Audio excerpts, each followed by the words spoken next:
الماتش اللي يتعلق بالمنتخب الوطني. مدرب بوركينا فاسو يستفز في حصة تلفزيونية على قناة بوركينابية.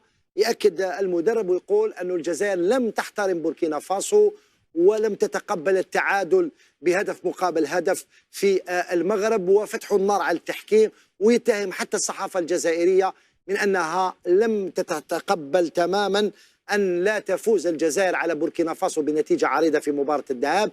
هل هي حرب نفسية من الآن من المدرب البوركينابي؟ هل انطلقت مواجهة الخضر أمام بوركينا فاسو قبل وقتها بعد تصريحات مدرب الخيول؟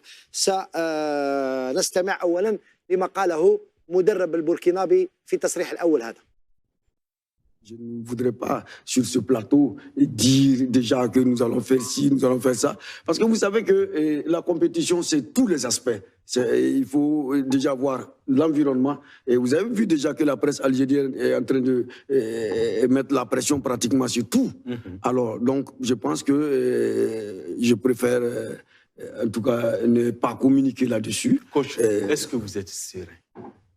Bon, sérénité, moi, j'ai toujours été serein. J'ai toujours été serein. Quand vous abordez ce match, vous avez dit, quand je me lève, je me regarde dans la glace. Oui. Quand Coach Malo se regarde dans la glace, il voit l'Algérie. Oui.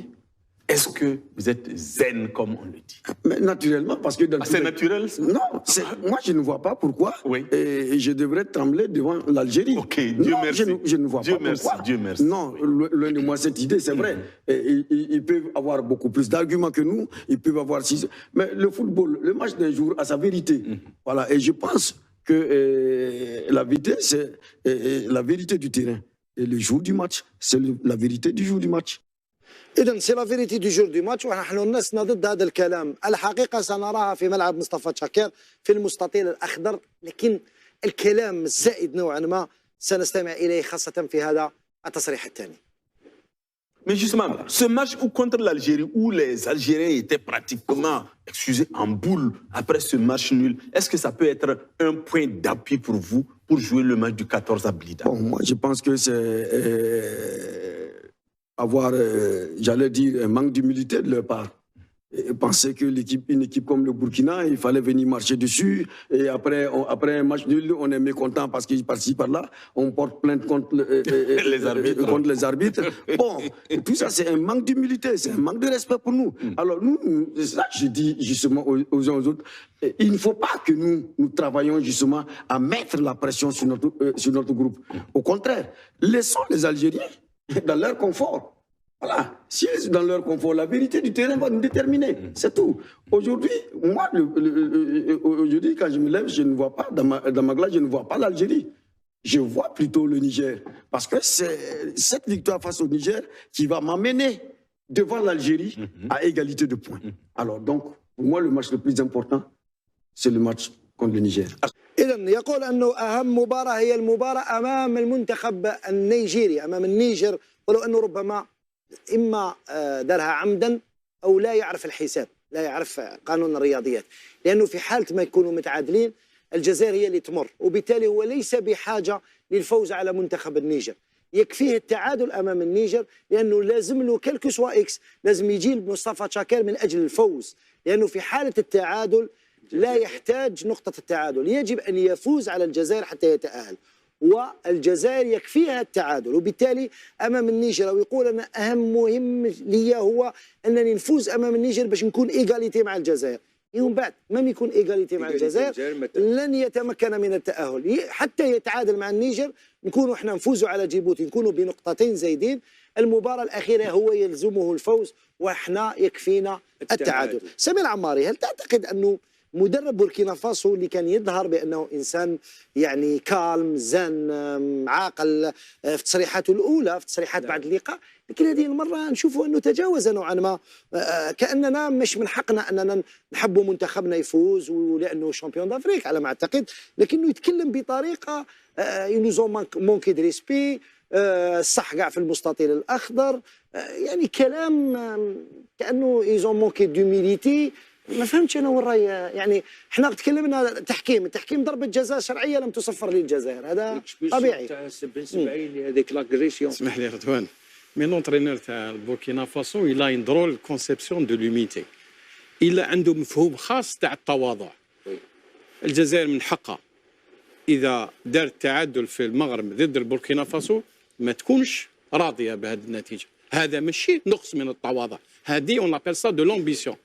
حنا عندنا فريق والحمد لله عندنا فريق دو هو نيفو كي ندخلوا نلعبوا مقابلات ياك هكذا يسع نلعبوا مقابلات باش نربحوهم. نقطة النول مالغري كما قلت لنا راحنا البينالتي هذاك يو بي فير لا ديفيرونس او طابلي دافيشاج، هذيك النقطة ما ترضيناش، وهذا ليس من نقص دومينيتي باسكو حنا عندنا سي ان مونك دو ريسبي. لازم قال لك لازم يجوزوا علينا رولو ولا يزعفوا. لا هذه ولا هو النقطة هذه كارداتو هذاك بوتيت بور لوي سي سا لوميليتي كون بيان لوي فاس. مي حنا اي تعثر حنا ان نول كونت سور تيران نوت باسكو سيتي ان تيران نوت تعثر. انت قلت لا فيريتي سو لو تيران، لا فيريتي سو لو تيران دوني ان ماتش نول ما ربحتوناش، دونك درتو ان روتار ديجا في الماتش روتور. مي في بليده سا سرا اون اوت شوز، مي لوبجيكتيف ريست ميم سي دو غاني في بليده اي دو باسي او بروشان تور. عند مدرب المنتخب البوركينابي الذي تجاوز نوعا ما الخطوط الحمراء بالحديث عن المنتخب الجزائري وعن الأمور الغير رياضية، يقول بأنه الجزائر لم تحترم منتخب بوركينا فاسو، والكثير من الأمور سمعتها في الجزء الأول قبل الإشهار. نتحول مباشرة لعلي بن شيخ الحاضر معنا في البلاطو ولكن عبر سكايب. نروح لعلي.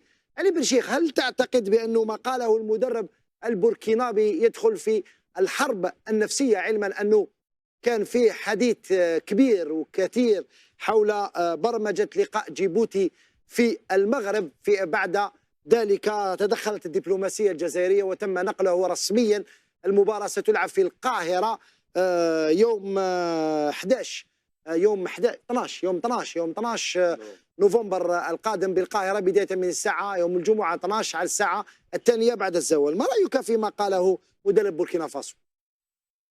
والله واش قال المدرب تاع بوركينا فاسو نظن كاين حاجه مانيش داكور معاه، لان كي يقول ليكيب ناسيونال دالجيري اشتكات على لاربيت وكذا، هذا ماشي مشكل تاعهم، ما درش فيه الجزائر ولا شافت بلي لاربيت ظالمها وتشتكي في حقها، ما دخلكش في هذا الشيء.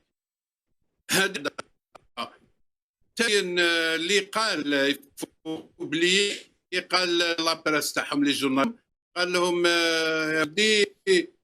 انا اللي يهمني سي النيجر ربح ونجي ايغاليتي مع الجيري. في هذه كاين نقص قراءه اللي نقراوها اللي هو يقول لك انا نلحق ايغاليتي مع الجيري مي جو بو فير لا سيربريز اون الجيري. Il faut faire très attention et prendre le match au sérieux. احنا احسن منهم، الفريق تاعنا قوي عليهم، ولكن في الفوتبول il faut prendre l'adversaire au sérieux.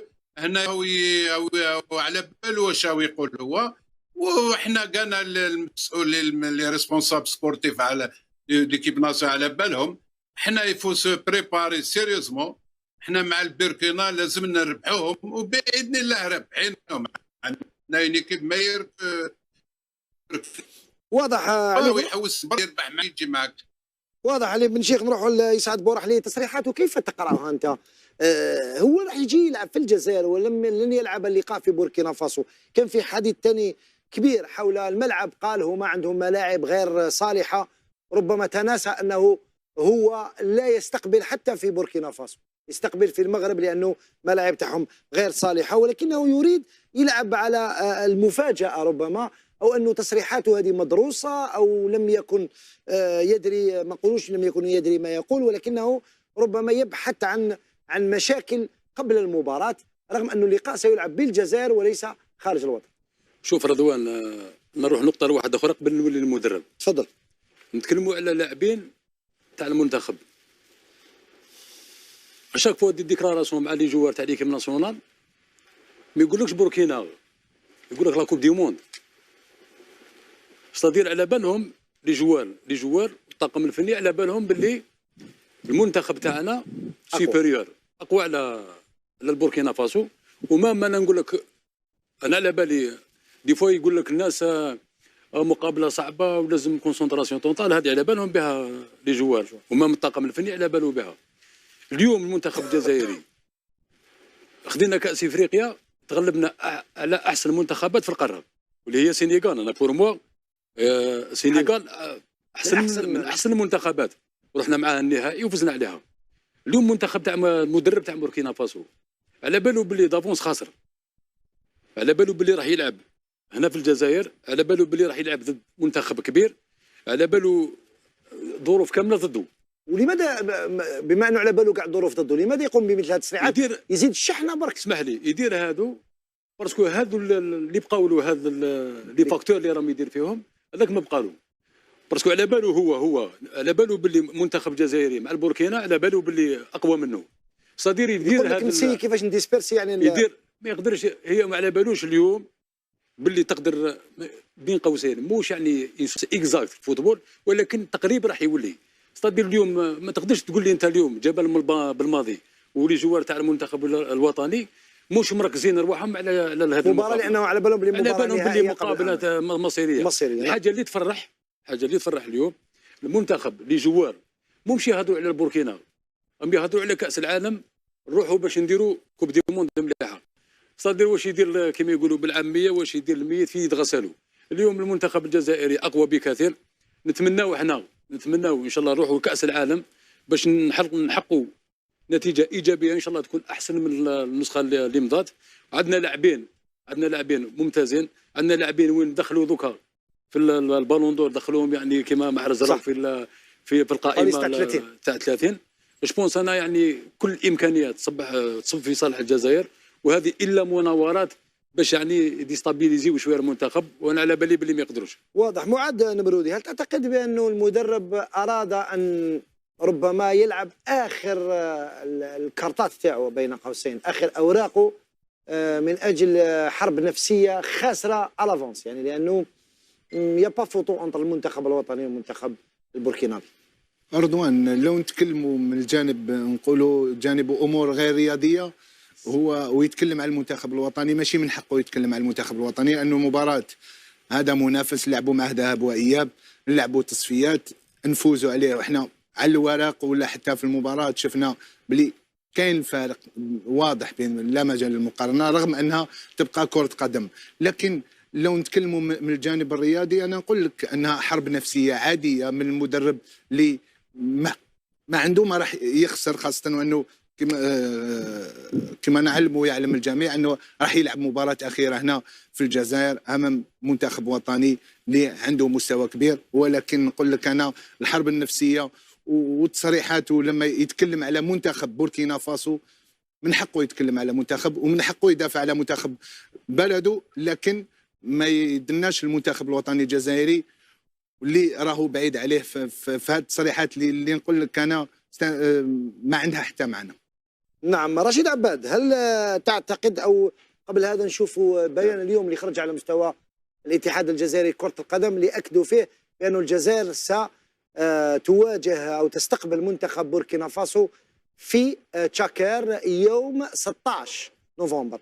يوم 16 نوفمبر يعني تأجل اللقاء ب 24 ساعة، لأنه لا جدوى من إجراء المباراة في نفس الوقت في لقاء مع لقاء جيبوتي مع النيجر، لأنه الفريقين الاثنين أقصيوا رسميا من هذا السباق نحو المونديال. هذا المباراة راح تلعب يوم 16 يوم الثلاثاء، يكون عندنا راحة أكثر لأنه راح نلعبوا يوم الجمعة 12 في مصر بالقاهرة، وبالتالي السفر راح يكون أبعد من سفر منتخب بوركينا فاسو اللي يجي من المغرب إلى الجزائر، هي مسافة أقرب مقارنة بمصر. شوف رضوان، السؤال تاعك فيه زوج إجابات. الإجابة الأولى نقول لك كيما نقولوا حنا بالعامة بارفوا كاين هاد لي ديكلاراسيون بور لا كونسوماسيون لوكال، هذا راهو سي تي فو يرقد في الشعب تاعو في لي سيبورتور تاع البوركينا فاسو باش يخلي لهم الامل، يقول باللي احنا فريق يعني قادرين اليوم نحبسوا فريق كيما الجزائر منذ ان اجريت القرعه وهو يهاجم في الجزائر هذا المره. ملي بدات القرعه وحنا نحبسوهم وحنا كذا وصارت في 2013 نفس الشيء. نعم. لما لعبنا معاهم في وقت نعم. في وغادوغو 3-2 داروا حمله اعلاميه قبل مباراه نعم. شاكير، وبعدها تاهلنا في مباراه فاصله. انا رضوان، انا ما نامنش بالحرب النفسيه. لماذا ما نامنش الحرب النفسيه؟ الحرب النفسيه تبدا عندما يكون معك ادفيرسير ايغال فالور، ارم ايغال، تسمى يكون عندك نقولوا اليوم المغرب ولا تونس ولا مصر راح يلعبوا المباراه الفاصله. هنا نامن بالحرب النفسيه. فريق مغمور، يعني لو كان شافوا تاريخ بوركينا فاسو، انا علاش ما نشفى تاريخ بوركينا فاسو؟ لعبوا نهائي كاس افريقيا 2013 ونخسروه مع نيجيريا في افريقيا الجنوبيه. لم يسبق لهم يعني اي مشاركه في المونديال. لا بلي غرو بيرفورمانس تاع بوركينا فاسو سيتي لا فينال تاع لاكان 2013 مع نيجيريا. الان هذا المدرب الحق به يعني رئيس الفيدراليه البوركينابيه حتى يتكلم ويقول باللي الفريق الجزائري يعرف يفوز غير فوق ارضيه يعني مهروله، يعني كما يقولوا اون بولوج ديتيريوري، وكان هذا الفريق اللاعبين تاعو ما يلعبوش في اوروبا، ما يلعبوش في احسن ملاعب اوروبا.